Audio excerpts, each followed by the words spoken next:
A pleasant day to all Sarangani teachers who are tuned in today for our online training on learning delivery for K-12 content, pedagogy, and assessment under the new normal. I am Bryll and I am tasked to do a demonstration teaching of one of the most essential competencies under Key Stage 3 using the online learning modality. In today's session, we will be working on a grade 8 level standard which states that the learner should demonstrate communicative competence of Afro-Asian literature and related text types for deeper understanding and appreciation of the Philippine culture and that of other countries. And since the mode of learning delivery is online, I'll be using an online platform called Zoom. Zoom is a versatile teleconferencing application which allows tasks like meeting and interactive presentation. Let us remember that an online distance learning modality has two types, the synchronous and the asynchronous online teaching. And synchronous online modality is vastly used in this presentation, especially on the earlier parts. Pleasant morning to everyone and welcome to our class. Let's begin our day with a morning prayer to be led to us by Jade Alegre. Our online session jumpstarts with a typical routine characterized by a prayer, greetings, and checking of attendance. Shortly after this routine, I immediately began our formal class with a priming activity which immediately activated the students' higher order thinking skills. Now, I'll be sharing to you my screen. So what you'll do right now is to describe the image that you will see on the screen. So here it is. I'll be giving you 2 minutes to observe and try to describe it using your culture, your experiences, and anything that make up your personality. I'll be choosing a person in random. We can as well notice in this priming activity that the English concept is implicitly connected with other concepts across subject area. Okay, 2 minutes is over. I'll be asking Nicole Basit. So you kindly describe what you're seeing. Um, that's what I've seen. It's basically what's it called, a poster or anything that showcase different ethnic. It represents the culture. I can see some mosque and a woman in yellow wearing that yellow dress, cultural dress, and it's Yes. rainbow fan. So I can see that it is just a combination of different cultures and culture. Thank you very It's much, a Nicole. Nice observation. Can we hear some other thoughts from Kyle, Daniel, Fred Ulises? So, sir, this poster represented the Philippines. It defines Philippines as a whole. We can see here we have religions, we have culture, and also the history of the Philippines, sir. Thank you very much. Nice thoughts as well. Next, Mary Nicole Ramos, can you share your thoughts? Same, sir. It shows our history, the history of Philippines. The history of the Philippines. How did you know that that particular illustration depicts the history of the Philippines? For example, this group of people below, somewhat like they are in a fight, just like Uh, the Lapu-Lapu and Magellan. okay, it started with that. Yes. Okay, very good. So, in the history, we all know that we are discovered by the Spanish people, right? So, this illustrates somehow the history of the Philippines. But more importantly, what is shown in this illustration is the conglomeration and the mixture of different culture. After the priming activity, I gave them another activity called culture context, which is greatly related to the previous task. This activity will lead them to the topic of the day. Activity number one, which is entitled Culture Context. Sige, I'll be asking Maricar Sarino to read aloud the text for us. sorry. Activity 1 Context. The Philippines is considered a melting pot, which is a place where people of different races, religion, beliefs, and tradition blend together as one. This diverse and varied culture makes Filipinos unique from the rest of the world. Filipinos give much importance to their values. Despite of the modern influence, they still retain their traditional practices. One of their trademarks is hospitality, like welcoming the guests with a big smile and treating them warmly. In times of challenges and catastrophes, they don't easily give up as resilience is one of their traits. Okay, thank you very much, Maricar. Now, how did you find the text that you have read? As I have read the text, it describes how the Philippines and its people show its traits as a Filipino and how the Philippines is described here. Okay, thank you very much, Maricar. Now, Nicole, can I go back to you? How was this text related to the description that you had a while ago? As Does far it I can see, sir, affirm does it affirm your observation a while ago? yes, sir. The word that is underlined, I can see it in the picture itself. So like the traditional, the Yes. resilience, it is very visible to the poster that was shown a while ago. Okay, thank you very much. By the way, did you discover something new about yourself as a Filipino while reading this one? Did you discover something new about yourself? Yes, sir. By reading it, I can say that there is a part of me who is diverse, who is traditional, and who is resilient because that's a true Filipino is, and I'm a Filipino. Okay, thank you very much. Will you That's what I elaborate? discover, sir. Can you elaborate your being diverse? When you say diverse, it's combination of different culture, and I am a type of person who loves to appreciate different things. So I can say I am diverse because I appreciate different tradition, different culture, whether it's from my country or from other country. I Okay, don't know if it makes sense. it does make sense actually. Thank you very much, Jade. Now, those are the insights of your classmates, and perhaps those are the insights as well for those who haven't yet voiced out their ideas about this activity. Now, aside from relating this text to yourself, what else structurally is noticeable in this text? Can we have it from Kishel? I think, sir, there are five words that are underlined, sir, that Very are good. There are five words that are underlined, right? underlined. So, what are these five words? If you're going to take these five words one by one, can you easily get the definition of these items? No, sir. No. So, some are familiar, but others are really unfamiliar. Like what? Melting pot and Melting pot. diverse. Okay, so Diverse. melting pot and diverse are some of the two terms that are hard or that are unfamiliar for Kishel. Now, these words will be given light after our discussion on a topic in English. Who can guess the topic? Yes, Maricar, Sarino. Context clues. Very good. So our lesson for today will be about context clues. The moment I observe that they already knew the subject matter, I immediately lead them to the objectives of the day. It is important that you ask your learner to read the objectives for you so that they are guided on what to accomplish during the session. Eto, these are our guiding principles for today. Kindly read letter A.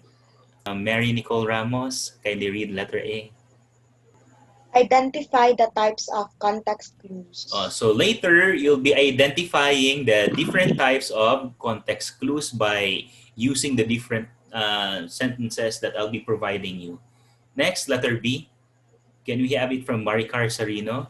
Construct new sentences from the unfamiliar words decoded using context clues and show appreciation to the words and expressions reflect local culture through the use of context clues. Okay, thank you very much. So these are the tasks that you're going to fulfill today, and part of those tasks are already done, especially those reflecting from local culture and the identification of the different definition of the unfamiliar words using context clues. But let's dive deeply, or let's dive deeper to the main topic. So what are context clues? Basically, context clues or words are bits of information in the surrounding text that might be used to derive the meaning of the unknown word. What you can see now is an animation showing why is it important to know context clues. Yan. Katie was aggravated when her little sister kept messing up her room. So if you are not a native speaker of the language and you have encountered this word aggravated, you'll be stuck and you'll be staring blankly into space because this is a word that is not familiar to us. But don't you worry because the text itself or the sentence itself will help you arrive at the definition. Okay, so who can tell me what is the definition or what is the meaning of the word aggravated in this sentence? Ano sir, it's an offense or penalty. An offense or Offended, penalty? a Okay, penalty. okay. Let's have another thought. Thank you for that, Jade. So for me, sir, aggravated for me is annoyed, sir, or being Annoyed. annoyed. What made you think that this aggravated term here refer to annoyed? Based on the next phrase from the word aggravated itself, sir, when it says that her little sister kept messing up her room. So as for that reaction, sir, for me, if I'm going to um, think about the scenario, so sir, so Yes. I can say that me myself, I can be very annoyed by that. Okay, thank you very much. The succeeding words from that sentence will tell you that Katie is not feeling good about her sister, especially if your sister is messing up your room. There is a much more simpler term than annoyed, and what's that? Angry. Very good. That's angry, no? So Katie was angry in a very simple way. Aggravated means angry. Katie was angry when her little sister kept messing up her room. So did we use dictionary in arriving at the meaning of the word aggravated? Did we use dictionary? No. What did we use? We Our used minds. our minds. Okay, we used our minds. We used our common sense, Understanding. Common sense. imagination. We used Context, what? We use context clues. And that context context cluing. clue, very good, Jade. And that context clue is characterized by the succeeding words or the succeeding phrase that comes after the word aggravated. Basically, we don't need dictionary to define the difficult term as long as we keep a very keen observation on the surrounding words. Next. Now, we know what clues are, right? Clues are hints. Clues are basically are hints. But what about context? Do you know what context is? Nicole Basit, are you here? Yes. Do you know what a context is? No. Who can share what a context is? Sir, Jade. me, Yes. based on my understanding, sir, a context clue is something that is fully explained or fully understood. Okay, thank you very much. Now, let's take this context thing or this context term by having this illustration. So let us try to understand what really a context is. Context is the setting of a word. In this case, we have an illustration. This is the context. We have the ground, we have the house, we have the bone, and we have a bowl there. What do you think is missing in The this dog, Dog. sir. illustration? Yes, very good. So that's basically a context, Um, no? the do- Okay, that's basically a context. The context is looking at the surrounding environment to determine what is lacking. And in this case, the thing that is lacking is simply the dog. What made you decide that the dog is the missing thing? Because of the bones. Because of the bones, because of doghouse, and because of the environment, The right? yeah. No, so it is just like context clue. No, you just put a blank over the difficult word like here aggravated. Simply put a blank there. Simply consider the word aggravated as invisible. Katie was blank when her little sister kept messing her room. So if you disregard this one and if you continue reading as if this aggravated is just a blank space, we can easily fill the blank space with a term. Let's try to read it. Katie was blank when her little sister kept messing up her room. So all you have to do is to put an emotion here. And that emotion is angry. So that's basically what a context means. A context is simply looking into the environment and use that environment to arrive. After this analogy, I introduced them to one of the commonly used strategies in context cluing, the TKI This strategy. strategy is this TKI. TKI means text, knowledge, and inference. This text over here, class, itong text na to, this is simply talking about the given sentence. And this knowledge is about how you feel about the sentence. So text is the sentence itself. The knowledge is how you feel or how you know about the sentence. And the inference is connecting the text and your personal knowledge. So how was this used in real life? Now let's have this one. Let's have this example. Let's use the PKI strategy. Who can read? Mara is worried that the kids in at school would make fun of her new eyeglasses. She doesn't want to be mocked just for having a poor vision. Okay, so thank you very much, Nicole. So the text is telling us that Mara, that's the letter T over here, Mara is worried that she would be made fun of for her new glasses. So that's what the text is telling you about. What is the unfamiliar word here? What's Mock. that? Yes, mocked. Very good. That is the unfamiliar word mocked. And again, when we talk about the T, that's the text, the whole text, Mara is worried that the kids at her room, at his school, would make fun of her eyeglasses. So that is what the text is giving you. Now, your knowledge, I bet we are all one when I say our personal knowledge is that Mara is afraid that she will get teased. Is that also your personal thoughts about it? Yes, sir. Okay, no. So therefore, we can infer that mock will be equals to tease. So that's how we use the TKI strategy. Again, let's identify first what the text is telling us, and that's T. Mara was worried that she would be made fun of her new glasses. And let's inject our personal thoughts by doing the K or the knowledge. And Mara is afraid that she will get teased. Series of practices using TKI followed after the modeling processes. Now, let's practice again. And there are a lot of strategies still that we are going to discuss aside from the TKI. They are the following. First one, After the into-two discussion of the TKI, the other context clue strategies were discussed. The manner of presenting this topic is constructive in nature, where the learners discover how one specific strategy is done. next one, example, word synonym. The Philippines is considered a melting pot, which is a place where people of different races, religion, beliefs, and tradition blend together as one. Okay. This particular sentence, Kishel, is an example of a context clue that is governed by definition. So what do you think is the definition there that is offered by the sentence?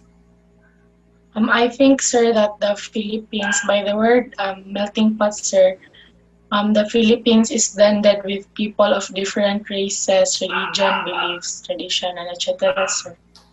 Okay, thank you very much. What word there signals definition? What word in the sentence signals a definition? Different. Different. Okay. You are one, two, three, four, five, 5 words away. Who else?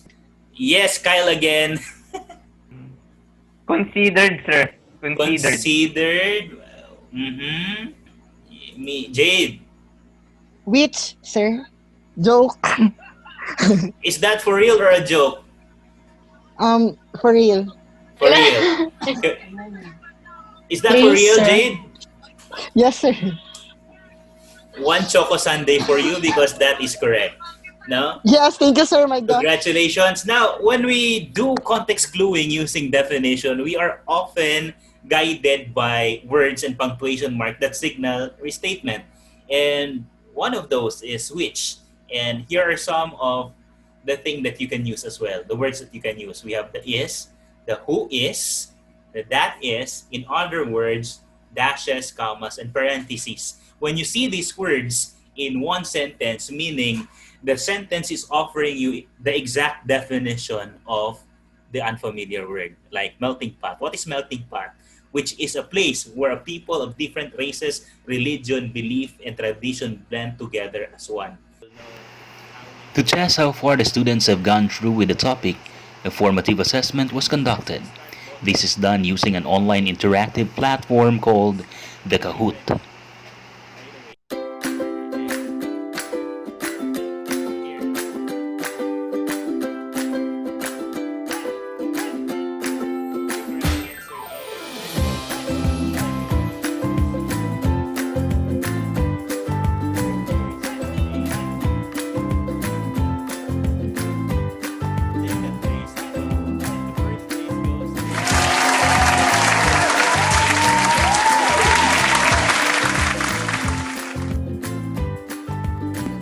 How did you find the session, Tricia?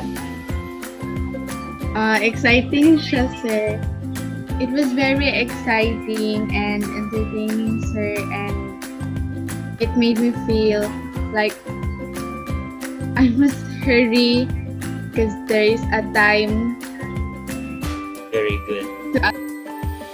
The last activity, you're going to do this After task. our Kahoot session, the asynchronous part of the class followed, wherein the teacher gave a written task to the students. They are to submit their outputs on time using the Google Classroom. And that is how I ended my Key Stage 3 online demo class. I do hope that you have gained a lot of insights from my presentation. Thank you very much for watching.